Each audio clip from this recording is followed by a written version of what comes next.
Apa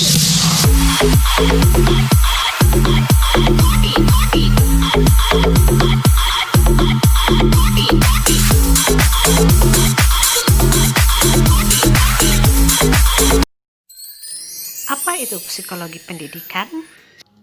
Psikologi diartikan sebagai studi ilmu yang mempelajari tentang kejiwaan dan tingkah laku manusia.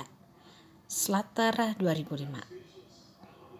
Psikologi pendidikan dimaksudkan untuk memberikan pengaruh dalam kegiatan pendidikan pembelajaran dan proses belajar mengajar yang lebih efektif dengan memperhatikan respon kejiwaan dan tingkah laku anak didik.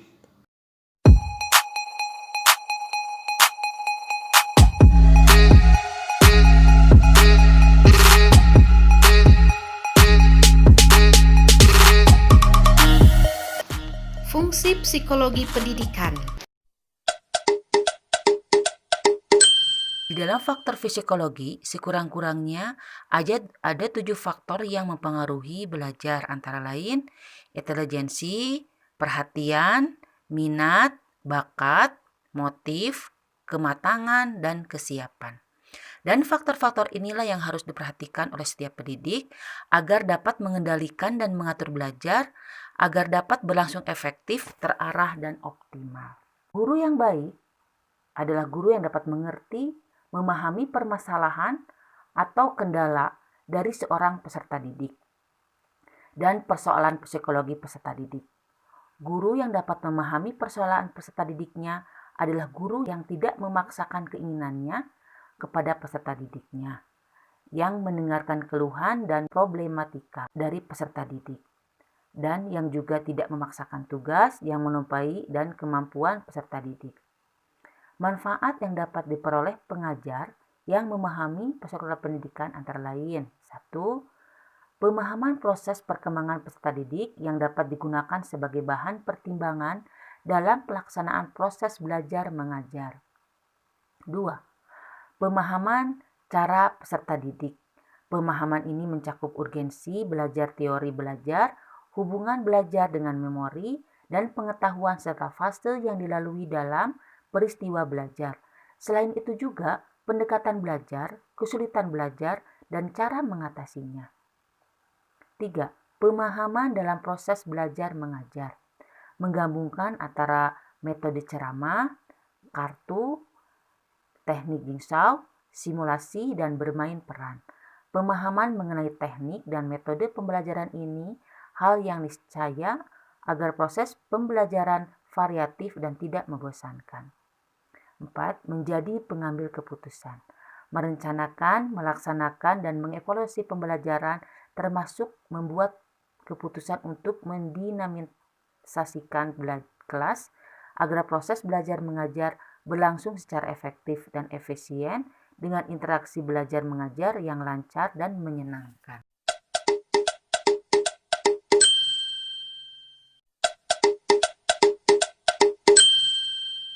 Pendidikan jasmani adalah bagian yang integral dari sistem pendidikan yang bersifat menyeluruh. Tujuan pendidikan jasmani. Pendidikan jasmani dalam pelaksanaannya hendaknya diarahkan pada pencapaian tujuan pendidikan itu sendiri, bahwa tujuan pendidikan jasmani bukanlah aktivitas jasmani itu sendiri, melainkan untuk mengembangkan potensi anak didik melalui aktivitas fisik atau jasmani. Dampak psikologi dari pendidikan jasmani. Pertama, adanya perubahan sikap dari negatif menjadi positif terhadap aktivitas jasmani. 2. Adanya perbaikan dalam daya tanggap panca indera dan respon-respon yang diberikan.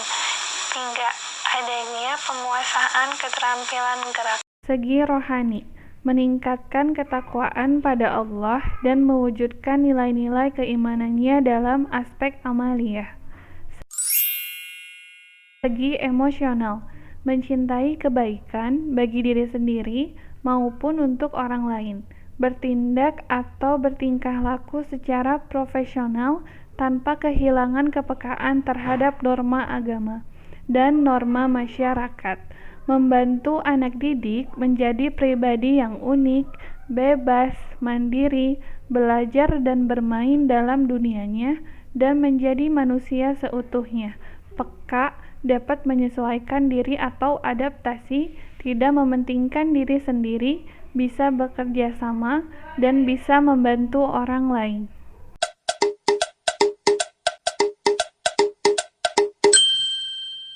Untuk memperbaiki efektivitas mengajar, ada beberapa kompetensi yang harus dimiliki oleh guru, yaitu 1. Menguasai kurikulum dan perangkat penjabarannya. Kurikulum sebagai rancangan pendidikan mempunyai peranan yang sangat penting dalam keseluruhan kegiatan pendidikan.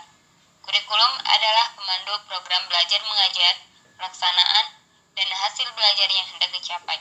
Tanpa berpegangan pada kurikulum, proses belajar mengajar tidak memiliki arah dan tujuan.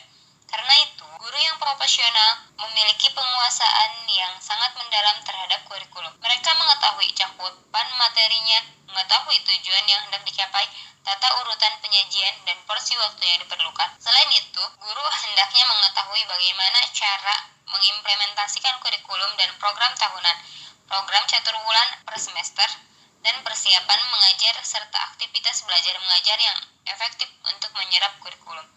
Kurikulum juga diikuti dengan perangkat pedoman pelaksanaan, antara lain yaitu pedoman proses belajar mengajar, pedoman menggunakan alat peraga dan media, pedoman penilaian, dan pedoman-pedoman lainnya. Pedoman tersebut dilandasi oleh dasar-dasar didaktik dan metodik. Guru yang profesional selain menguasai pedoman tersebut juga memiliki kreativitas untuk mengembangkannya. Guru yang berhasil dalam pengajaran adalah guru yang mampu mempersiapkan siswa mencapai tujuan yang telah dirumuskan dalam kurikulum. 2. Penguasaan materi setiap bidang studi. Bahan atau materi pembelajaran yang akan diajarkan hendaknya dikuasai oleh guru sehingga pelaksanaan akan berjalan dengan lancar dan baik. Selain menguasai materi pelajaran, guru juga senantiasa dapat mengembangkan dan meningkatkan kemampuannya. Karena itulah, sebenarnya guru sendiri adalah seorang pelajar yang belajar secara terus-menerus. Sebagai pengajar, guru harus membantu perkembangan anak didiknya untuk memahami dan menguasai ilmu pengetahuan. Untuk itu, guru hendaknya mampu memotivasi siswa untuk senantiasa belajar pada berbagai kesempatan. 3. Penguasaan metode dan teknik penilaian. Guru dapat melaksanakan tugasnya dengan baik bila ia menguasai dan mampu melaksanakan keterampilan mengajar dengan menggunakan berbagai metode yang sesuai dengan pelajaran, tujuan, dan pokok bahasan yang diajarkan. Bahan belajar yang telah dikuasainya belum tentu dapat dicerna oleh siswa dengan baik bila tidak disampaikan dengan baik pula. Proses penyampaian ini tentu saja memerlukan kecakapan khusus dalam memilih dan menggunakan metode mengajarnya. Dengan demikian, guru perlu menguasai terhadap metode penyampaian agar para siswa tidak pasif, melainkan terlibat secara aktif dan interaktif belajar mengajar. Selain penguasaan metode pengajaran, guru juga hendaknya memiliki pengetahuan dan pengalaman yang cukup tentang alat-alat dan media pembelajarannya, sehingga alat bantu komunikasi guna lebih mengefektifkan proses belajar mengajar. Tidak setiap media atau alat sesuai dengan setiap kondisi belajar mengajar sehingga diperlukan pula keterampilan untuk memilih dan menggunakan serta mengusahakan media dengan baik. Dalam memilih media pendidikan harus disesuaikan dengan tujuan, materi, metode, serta kemampuan guru dan minat siswa. Hal ini penting untuk diketahui karena metode mengajar bersifat individual. Artinya, seorang guru mungkin dapat menggunakan suatu metode dengan baik, sementara guru yang lain belum tentu demikian. Penilaian merupakan komponen atau bagian yang tak terpisahkan dari proses belajar mengajar. Penilaian bertujuan untuk memberikan umpan balik bagi guru dalam merencanakan dan melaksanakan kegiatan belajar mengajar, maupun bagi siswa sendiri dan orang tua siswa, untuk mengetahui kemajuan belajarnya. Kesalahan atau kelemahan dalam penyusunan alat-alat penilaian dapat memberikan dampak yang negatif terhadap proses belajar mengajar. 4. Komitmen terhadap tugas. Komitmen yang mendalam terhadap tugas merupakan ciri pokok profesionalisme seorang guru. Kecintaan terhadap tugas diwujudkan dalam bentuk curahan tenaga, waktu, dan pikiran. Bila guru menginginkan hasil belajar yang lebih baik dan bermakna, antara lain dapat dilakukan dengan kecintaan terhadap siswa dan tugasnya. 5. Disiplin kerja. Artinya penerapan disiplin yang baik dan kuat dalam proses pendidikan akan menghasilkan mental, watak, dan kepribadian yang kuat.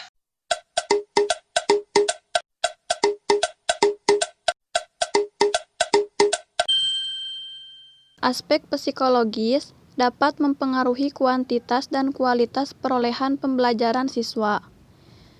Di antara faktor-faktor yang termasuk aspek psikologis yang dipandang esensial adalah intelijensi.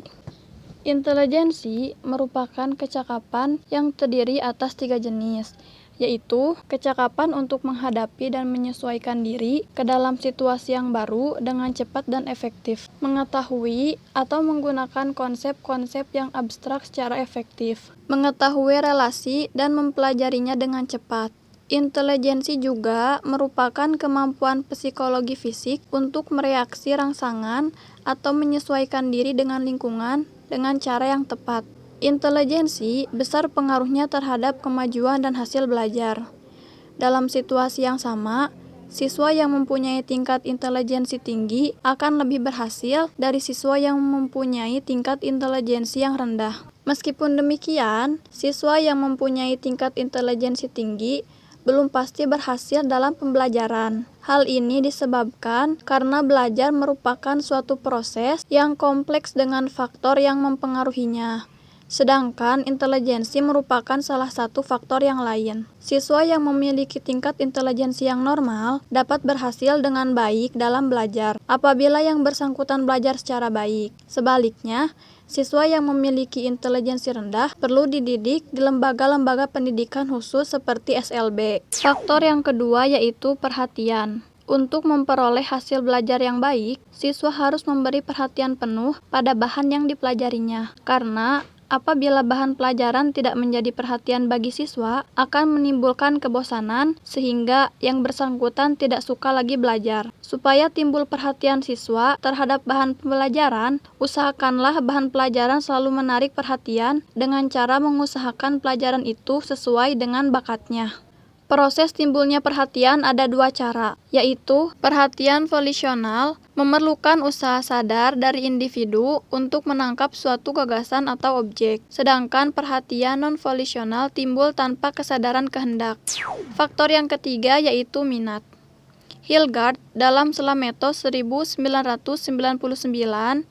adalah kecenderungan yang tetap untuk memerhatikan dan mengenang beberapa kegiatan-kegiatan termasuk belajar yang diminati siswa, akan diperhatikan terus-menerus yang disertai rasa senang. Oleh sebab itu, ada juga yang mengartikan minat adalah perasaan senang atau tidak senang terhadap suatu objek. Misalnya, minat siswa terhadap mata pelajaran pendidikan agama Islam akan berpengaruh terhadap usaha belajarnya, dan pada gilirannya akan dapat berpengaruh terhadap hasil belajarnya. Minat besar pengaruhnya terhadap belajar, karena apabila bahan pelajaran yang dipelajari tidak sesuai dengan minat siswa atau tidak diminati siswa, maka siswa yang bersangkutan tidak akan belajar sebaik-baiknya karena tidak ada daya tarik baginya. Sebaliknya, bahan pelajaran yang diminati siswa akan lebih mudah dipahami dan disimpan dalam memori kognitif siswa, karena minat dapat menambah kegiatan belajar. Faktor yang keempat yaitu bakat atau aptitude menurut Hilgard adalah the capacity to learn. Dengan perkataan lain, bakat merupakan kemampuan untuk belajar.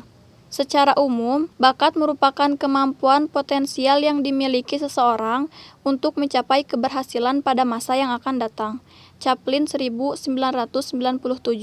Bakat dapat mempengaruhi hasil belajar apabila bahan pelajaran yang dipelajari siswa sesuai dengan bakatnya. Hasil belajarnya akan lebih baik karena ia senang belajar dan selanjutnya ia lebih giat lagi dalam mempelajarinya. Secara umum, bakat hampir mirip dengan intelijensi. Itulah sebabnya seseorang yang memiliki intelijensi sangat cerdas atau superior atau luar biasa cerdasnya, very superior, disebut juga sebagai talented child atau anak berbakat. Faktor yang kelima yaitu motivasi siswa. Motivasi merupakan keadaan internal organisme yang mendorongnya untuk berbuat sesuatu. Motivasi dapat dibedakan ke dalam motivasi intrinsik dan ekstrinsik. Motivasi intrinsik merupakan keadaan yang berasal dari dalam diri siswa sendiri yang dapat mendorongnya untuk belajar. Misalnya perasaan menyenangi materi dan kebutuhannya terhadap materi tersebut. Apakah untuk kehidupannya, masa depan siswa yang bersangkutan atau untuk yang lain. Sedangkan motivasi ekstrinsik merupakan keadaan yang datang dari luar individu siswa yang juga mendorongnya untuk melakukan belajar.